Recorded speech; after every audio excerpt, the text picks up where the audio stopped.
Hello my dear student, आज हम कक्षा 10 गणित में नई शिक्षा नीति 2023 पर आधारित मॉडल पेपर का हल करेंगे, जिसमें दो खंड आ और बा हैं। खंड आ में 20 अंक के 20 प्रश्न बहुविकल्पीय हैं, जिनको हम आज इस वीडियो में हल करेंगे। इसी प्रकार के और मॉडल पेपर के हल देखने के लिए आप अपने YouTube channel my studies classes को सब्सक्राइब कर लीजिए।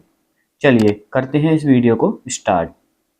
जिसमें पहला क्वेश्चन है, संख्या 144 के अभाज्य गुणनखंड में अभाज्य गुणनखंडों की घातों का योग है। जिसमें हमें 4 ऑप्शन दिए हुए हैं। चलिए देखते हैं कौन सा उत्तर इसका सही है। तो सबसे पहले हमें क्या करना है, 144 के अभाज्य गुणनखंड करने हैं। तो इसके लिए हम क्या करेंगे, 144 के अभाज्य गुणनखंड करते हैं। चलिए 2 से काटते हैं, 2 सत्ते 14, 2 दूनी 4। फिर 2 से काटते हैं, 2 तिया 6, 1 इधर दिया, 2 छिक्के 12। फिर 2 से काटते हैं, 2 एकम 2, 1 इधर दिया, 2 अट्टे 16। फिर 2 से काटते हैं, 2 नाम 18। फिर 3 से काटते हैं, 3 तिया 9। फिर 3 से काटते हैं, 3 एकम 3। तो इस तरीके से हमारे पास 144 के अभाज्य गुणनखंड 2 गुणा 2 गुणा 2 गुणा 2 गुणा 3 गुणा 3 प्राप्त होते हैं। तो इसको हम घातों के रूप में 2 की पावर 4 इंटू 3 की पावर 2 लिख सकते हैं। हमसे पूछा है इस क्वेश्चन में कि घातों का योग। तो देखिए यहाँ 2 की घात कितनी है, 4, और 3 की घात कितनी है, 2। तो यदि हम इन दोनों को जोड़ते हैं तो कितना आता है, 6। तो इसका ठीक आंसर कितना है, 6। तो ऑप्शन डी इसका सही आंसर है। क्वेश्चन 2 है हमारा, द्विघात समीकरण एक्स स्क्वायर माइनस 4 बराबर 0 का मूल है। तो देखिए इसके भी 4 ऑप्शन दे रखे हैं। चलिए देखते हैं इसका हल। तो हमें क्वेश्चन दे रखा है एक्स स्क्वायर माइनस 4 बराबर 0। तो हमें निकालना है एक्स का मान। तो इसके लिए हम क्या करेंगे, एक्स स्क्वायर बराबर, ये माइनस का चल रहा है, किसको हो जाएगा, प्लस का 4। इसको हम कुछ इस तरीके से लिख सकते हैं, 4 को 2 के ऊपर स्क्वायर। तो दोनों ओर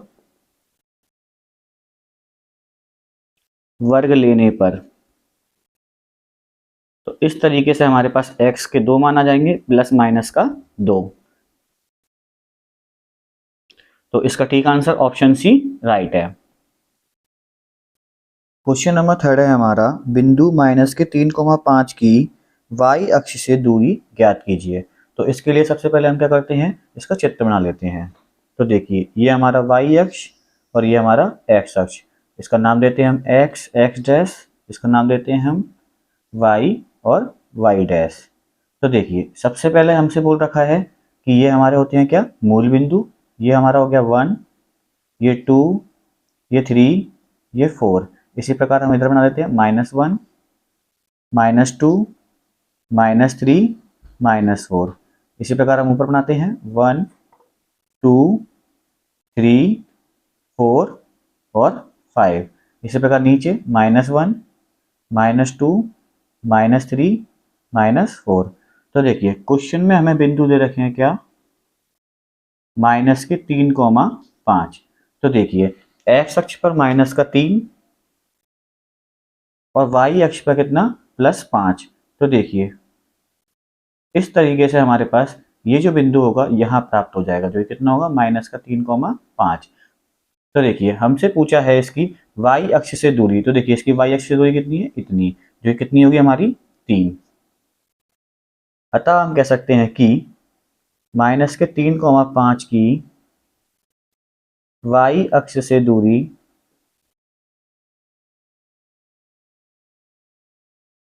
3 होगी। क्योंकि दूरी माइनस में नहीं ली जा सकती, इसलिए हम क्या बोलेंगे, ये प्लस की 3 होगी। इसलिए इसका ऑप्शन डी इनमें से कोई नहीं राइट आंसर है। चलिए क्वेश्चन 4 है हमारा, त्रिभुज एबीसी में यदि AB बराबर 6√3 सेंटीमीटर, AC बराबर 12 सेंटीमीटर तथा BC बराबर 6 सेंटीमीटर हो तो कोण B की माप है। तो देखिए सबसे पहले हम क्या करते हैं, इसकी डायग्राम बनाते हैं। तो मान लेते हैं हमारे पास कोई एक त्रिभुज ABC है, जिसमें AC बराबर है हमारा 12 सेंटीमीटर, AB बराबर है हमारा 6√3 सेंटीमीटर और BC बराबर है हमारा 6 सेंटीमीटर।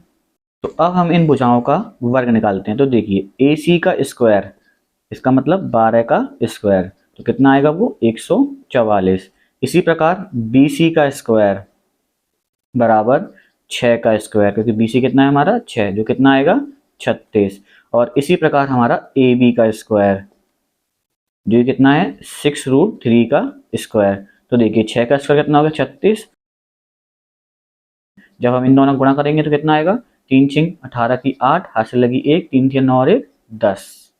तो देखिए इन दो भुजाओं का योग इस तीसरी भुजा के योग के क्या हो रहा है, बराबर आ रहा है। तो हम कह सकते हैं कि 144 बराबर 36 प्लस 108, अर्थात हम लिख सकते हैं कि AC का स्क्वायर बराबर BC का स्क्वायर प्लस AB का स्क्वायर। तो इसको हम बोल सकते हैं कर्ण स्क्वायर बराबर लंब स्क्वायर प्लस आधार स्क्वायर। तो हम इसमें क्या लगा सकते हैं, पाइथागोरस प्रमेय का विलोम, जो कि होता है हमारा कि यदि किसी त्रिभुज में कर्ण स्क्वायर बराबर लंब स्क्वायर प्लस आधार स्क्वायर हो तो कर्ण के ठीक सामने वाला कोण 90 डिग्री का होता है, अर्थात हम कह सकते हैं कि कोण B बराबर 90 डिग्री होगा। इसलिए इसका ऑप्शन बी सही आंसर है। क्वेश्चन नंबर 5 है, चित्र में बिंदु O को बिंदुओं A तथा P से देखने पर अवनमन कोण होंगे।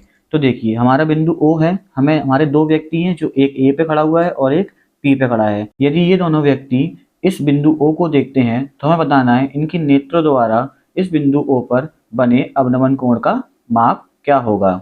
जैसा कि हम जानते हैं कि उन्नयन कोण बराबर होता है अवनमन कोण के। तो देखिए इस बिंदु A के लिए हमारा अवनमन कोण कितना होगा, 45 होगा,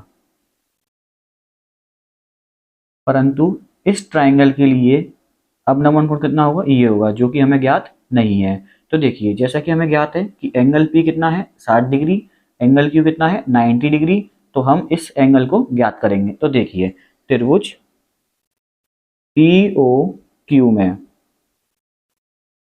angle POQ plus angle OQP plus angle QPO बराबर 180। तो देखिए POQ हमें निकालना है प्लस OQP, तो हमें कितना दे रखा है 90 डिग्री, QPO हमें दे रखा है कितना 60 डिग्री बराबर 180। तो देखिए एंगल POQ प्लस 90 और 60 कितना हो गया हमारा 150 बराबर 180। तो ये प्लस का आके माइनस का हो जाएगा, और जब हम इसमें से घटा देंगे तो POQ बराबर कितना आ जाएगा हमारा 30 डिग्री।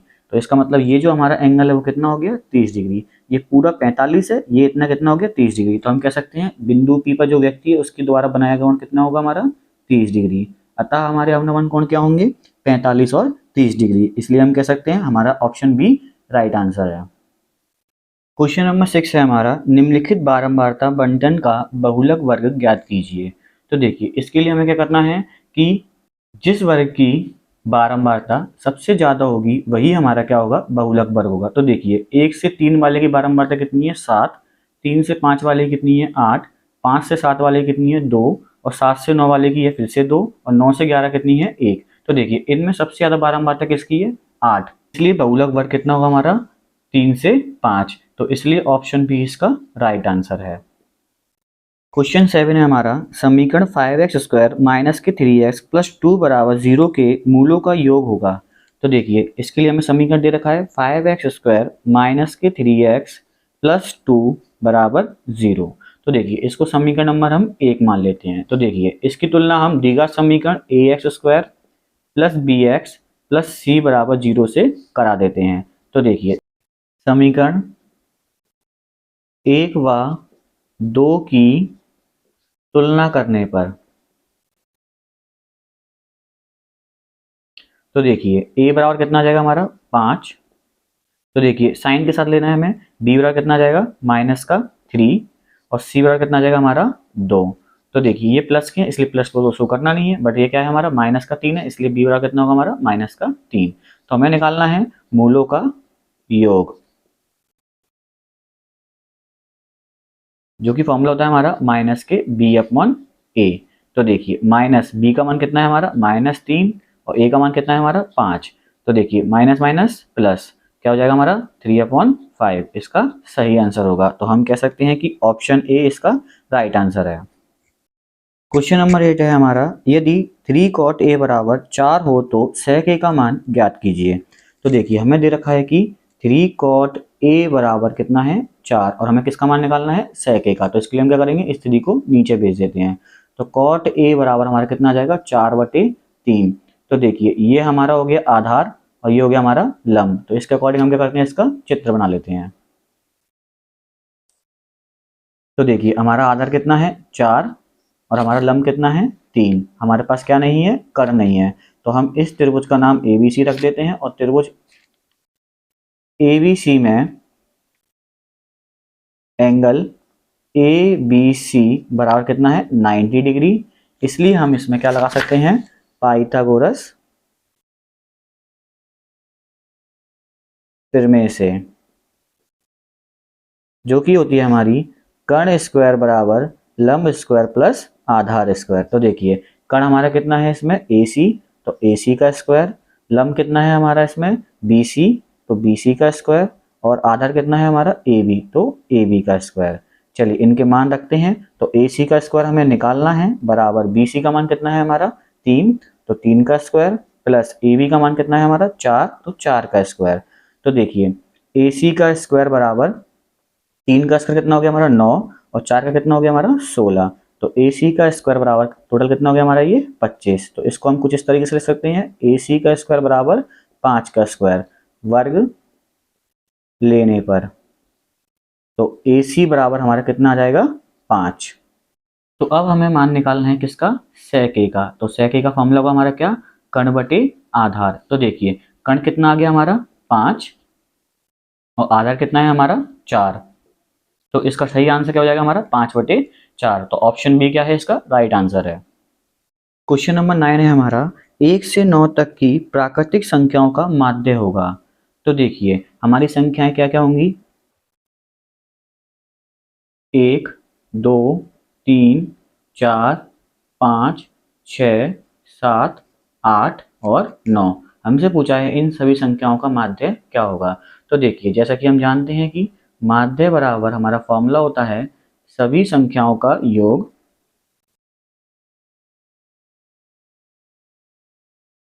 अपॉन कुल संख्याएं।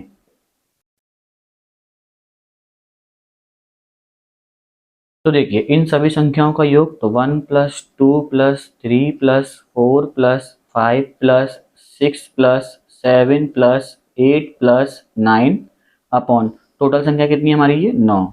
तो जब हम इन सबको जोड़ लेंगे तो हमारा आएगा कितना 45/9। तो 9 पंजे 45। तो इसका ठीक आंसर कितना है 5। इसलिए हम कह सकते हैं कि इसका ऑप्शन बी क्या है राइट है।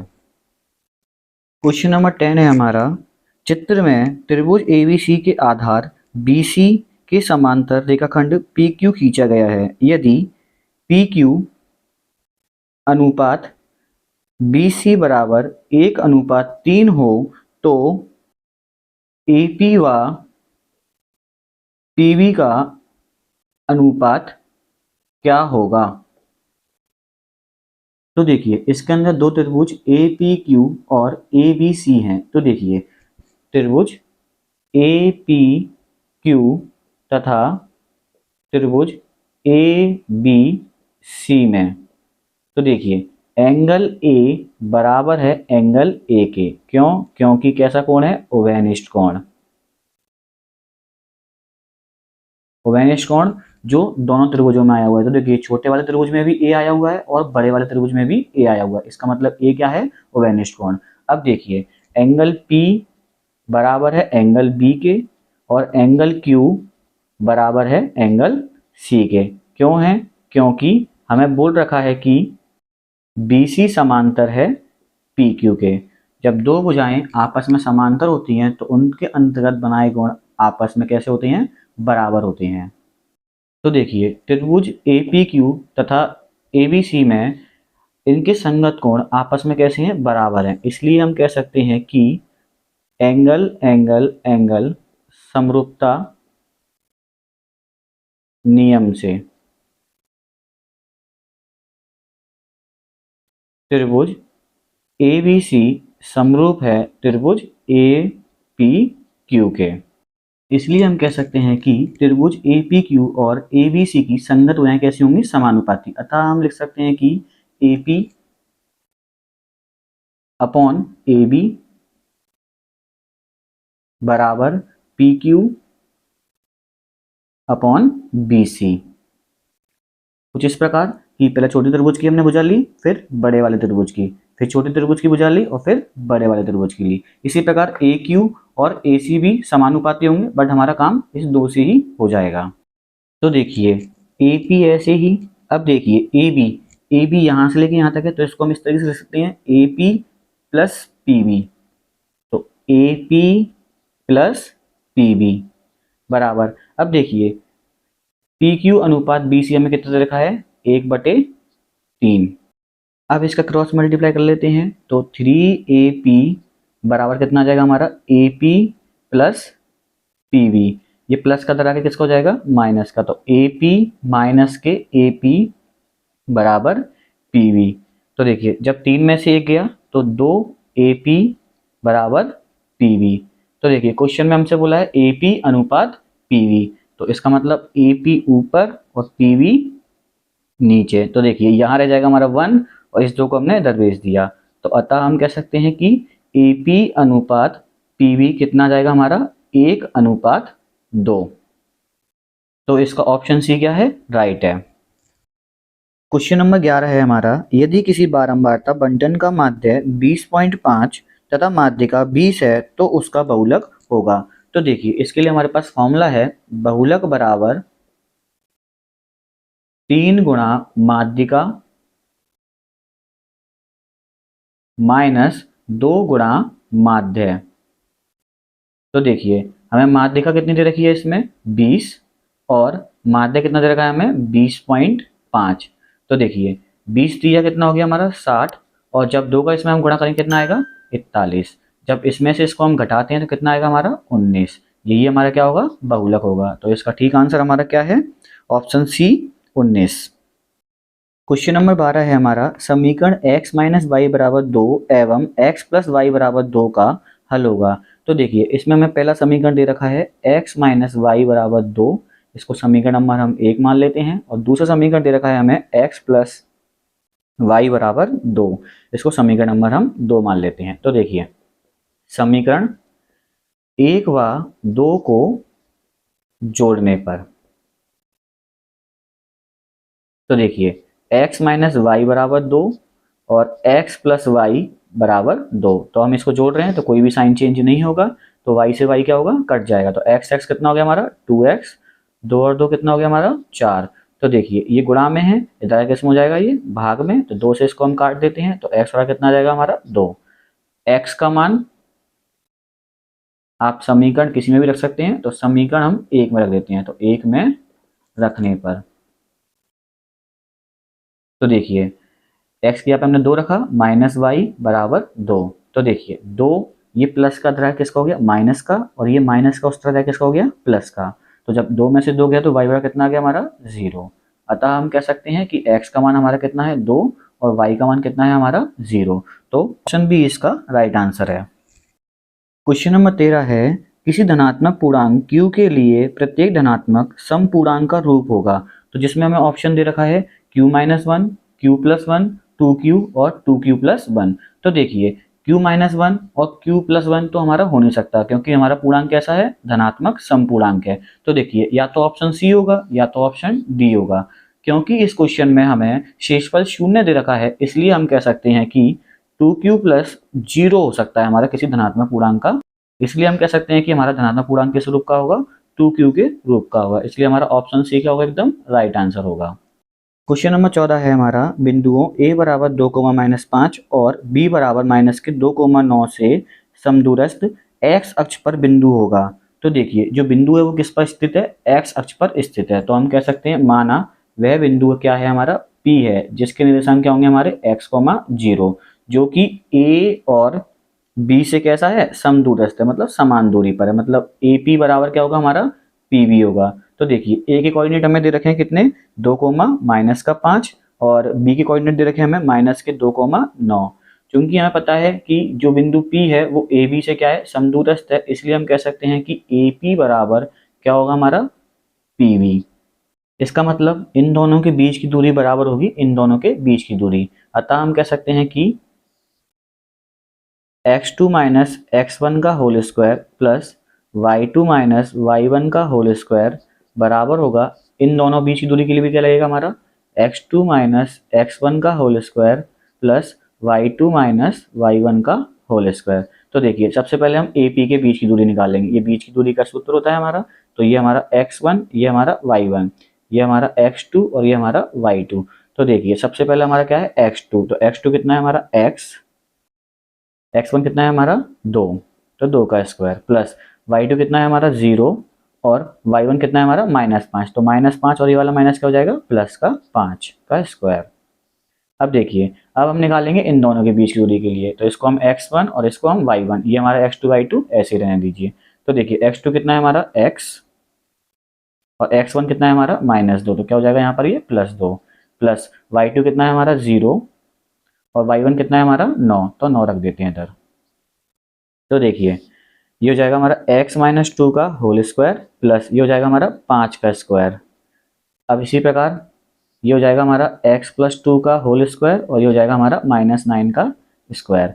चलिए दोनों ओर क्या कर देते हैं, वर्क कर देते हैं। वर्क करने से क्या होगा, इसके रूट कट जाएंगे, तो क्या होगा हमारा x-2 का होल स्क्वायर प्लस 5 का स्क्वायर बराबर x+2 का होल स्क्वायर प्लस -9 का स्क्वायर। चलिए अब इसका क्या करते हैं, a माइनस बी का होल स्क्वायर खोल देते हैं। तो देखिए a square plus b square minus के 2ab, 5 का स्क्वायर कितना हो गया हमारा 25। इसी प्रकार इसका a प्लस बी का होल स्क्वायर खोल देते हैं, a square plus b square plus 2ab और 9 का स्क्वायर कितना हो जाएगा हमारा 81। चलिए इन सबको बराबर के हम इस तरफ ले आते हैं, तो हो जाएगा हमारा एक्स स्क्वायर प्लस 4 माइनस के 4x प्लस 25, ये प्लस का आके माइनस का, ये भी प्लस का आके माइनस का, ये भी माइनस का और ये भी माइनस का, और इस तरफ क्या रह जाएगा हमारा बराबर में 0। तो देखिए ये -4 ये +4 आपस में कट गए, ये माइनस का एक्स स्क्वायर ये प्लस का एक्स स्क्वायर ये भी आपस में कट गए। तो देखिए -4 और -4 कितना हो गया, -8x। अब देखिए 25 में से 81 गई तो -56 बचेगा बराबर में 0। अब ये -56 इधर आके इसका हो जाएगा प्लस का। अब इस -8 को हम नीचे भेज देंगे और जब हम इस -8 से इसमें भाग देंगे तो 8 सत्ते 56, तो इस प्रकार हमारा x का मान क्या जाएगा -7। तो इसलिए हमारे बिंदु P के निर्देशांक क्या हो जाएंगे, जो कि क्या थे हमारे x, 0, तो क्या हो जाएंगे -7, 0। तो हम कह सकते हैं कि ऑप्शन ए इसका क्या है, राइट आंसर है। क्वेश्चन नंबर 15 है, दो समरूप त्रिभुजों में संगत भुजाएं 9:4 के अनुपात में हैं, इन त्रिभुजों के क्षेत्रफल का अनुपात क्या होगा। तो देखिए इसके लिए हम थोड़ा सा कॉन्सेप्ट समझते हैं। मान लेते हैं हमारे पास दो त्रिभुज ABC और दूसरा त्रिभुज PQR है। तो देखिए इन दोनों त्रिभुजों के क्षेत्रफल का अनुपात, तो त्रिभुज ABC और इसी प्रकार एरिया ऑफ त्रिभुज PQR बराबर होता है इनकी संगत भुजाएं। तो देखिए AC की संगत कौन है हमारी, PR के वर्गों के। इसी प्रकार AB बराबर होगा किसके, PQ के स्क्वायर के। और इसी प्रकार BC अपॉन QR का वर्ग। अतः हम कह सकते हैं कि दो समरूप त्रिभुजों के क्षेत्रफलों का अनुपात उनकी संगत भुजाओं के वर्गों के बराबर होता है। अतः हमें दे रखा है कि हमारे पास संगत भुजाओं का अनुपात कितना है, 9:4। हमें क्या निकालना है, इसके क्षेत्रफलों का अनुपात। तो क्या कर देंगे, इनका वर्ग कर देंगे। तो 9 का वर्ग कितना हो गया हमारा 81 और 4 का कितना हो गया 16। तो इसका ठीक आंसर कितना हो जाएगा हमारा 81:16। तो इसका ऑप्शन सी क्या है, राइट आंसर है। क्वेश्चन नंबर 16 है, cos स्क्वायर थीटा बराबर 1/2 हो तो sin स्क्वायर थीटा का मान ज्ञात कीजिए। तो देखिए हमें दे रखा है cos स्क्वायर थीटा बराबर कितना 1/2, हमें निकालना क्या है sin स्क्वायर थीटा का मान। तो देखिए हमने सरल समीकरण पढ़ रखी है कि sin square theta plus cos square theta बराबर कितना होता है 1। तो देखिए हमें sin स्क्वायर थीटा का मान निकालना है, तो ये ऐसे के ऐसे ही प्लस कॉस स्क्वायर थीटा का मान क्या है 1/2 बराबर 1। इसके ऊपर स्क्वायर नहीं लगाना क्योंकि हमें मान किसका दे रखा है, कॉस स्क्वायर थीटा का मान ही दे रखा है। ये प्लस का तरह किसका हो जाएगा, माइनस का। तो इसका एक ला करके हम एलसीएम लेते हैं, कितना आएगा एलसीएम 2। तो 2 माइनस 1, जब 2 में से 1 गया कितना बचेगा 1/2। अतः हम कह सकते हैं कि साइन स्क्वायर थीटा का मान कितना होगा 1/2। तो ऑप्शन डी इसका क्या है, राइट आंसर है। चलिए क्वेश्चन नंबर 17 है हमारा, चित्र में त्रिज्याखंड ओ ए बी की परिमाप होगी। तो देखिए हमारे पास एक त्रिज्याखंड है ओ ए बी, इसमें हमें इसकी क्या निकालनी है, परिमाप निकालनी है। तो सबसे पहले इसके लिए हम इससे क्या कर लेते हैं, संगत चाप की लंबाई निकाल लेते हैं। तो देखिए संगत चाप ए बी की लंबाई बराबर θ/360 गुणा 2πr। तो देखिए थीटा कितना है हमारा 60/360 गुणा 2 ऐसे ही पाई की आर रखेंगे हम 22/7 और आर हमें कितना दे रखा है इसमें 7। तो देखिए 7 से 7 क्या होगा, कट जाएगा। अब 60 से काट देते हैं इसको कितनी बार, 6 बार, फिर 2 एकम 2, 2 तिया 6। इस तरीके से हमारे पास ए बी चाप की लंबाई कितनी आ जाएगी 22/3 सेंटीमीटर। इसलिए त्रिज्याखंड ओ ए बी का परिमाप बराबर, तो देखिए सबसे पहले यहाँ से यहाँ तक कितना है हमारा 7 सेंटीमीटर, प्लस ए बी की लंबाई कितनी आ गई हमारे पास 22/3 और फिर हमारे पास बी से ओ तक की दूरी भी कितनी है हमारी 7। तो इसमें हम 7 और 7 को जोड़ लेते हैं तो कितना आएगा हमारा 14 + 22/3। यहाँ हम 1 ला के एलसीएम लेते हैं इसका, तो एलसीएम कितना आएगा हमारा 3। तो जब 14 का 3 में इसमें गुणा होगा कितना हो जाएगा हमारा 42 + 22 एकम 22। तो जब हम इन दोनों को जोड़ेंगे कितना आएगा हमारा 64/3 सेंटीमीटर। इसलिए इसका ऑप्शन ए क्या है, राइट आंसर है। क्वेश्चन नंबर 18 है हमारा, n प्रेक्षणों का माध्य x बार है, यदि प्रत्येक प्रेक्षण को a से बढ़ा दिया जाए तो नया माध्य क्या होगा। तो देखिए जैसे कि हमें बोला है कि a से क्या किया है, प्रत्येक प्रेक्षण को बढ़ा दिया गया है, तो इसका मतलब क्या होगा, उसमें a क्या होगा, जुड़ जाएगा। तो देखिए समांतर माध्य हमारा कितना x बार और उसमें क्या कर दिया हमने a को बढ़ा दिया, इसलिए ऑप्शन ए क्या होगा हमारा राइट आंसर होगा। क्वेश्चन नंबर 19 है हमारा, संख्या 156 का अभाज्य गुणनखंड होगा। तो देखिए इसके लिए हमारे पास 4 ऑप्शन है, चलिए इसका हल देखते हैं हम। तो हमारे पास है 156 का हमें क्या करना है, अभाज्य गुणनखंड। तो सबसे पहले 2 से काटते हैं, 2 सत्ते 14, 1 इधर दिया, 2 अट्टे 16, फिर 2 से काटते हैं, 2 तिया 6, 1 इधर दिया, 2 नाम 18, फिर 3 से काटते हैं, 3 एकम 3, 3 तिया 9 और फिर 13 से काटते हैं, 13 एकम 13। तो इस प्रकार हमारे पास 156 के अभाज्य गुणनखंड 2 गुणा 2 गुणा 3 गुणा 13 प्राप्त होंगे। तो इसको हम कुछ इस तरीके से लिख सकते हैं, 2 की पावर 2 इंटू 3 इंटू 13। ये हमारा क्या होगा, इसका आंसर होगा। तो हम कह सकते हैं इसका ऑप्शन बी क्या होगा, राइट आंसर होगा। क्वेश्चन नंबर 20 है हमारा, यदि सेक थीटा बराबर 2 हो तो थीटा का मान होगा। तो देखिए इसके लिए हमें दे रखा है सेक थीटा बराबर 2। तो देखिए सेक के अंदर 2 वैल्यू होती है हमारी सेक 60 की, तो इसकी हम तुलना करेंगे तो सेक से सेक क्या होगा, कट जाएगा, तो थीटा वाला कितना आ जाएगा हमारा 60 डिग्री। इसलिए हम कह सकते हैं कि इसका ऑप्शन सी क्या होगा, राइट आंसर होगा। आगे की और वीडियो देखने के लिए वीडियो को लाइक और चैनल को सब्सक्राइब करना ना भूलें।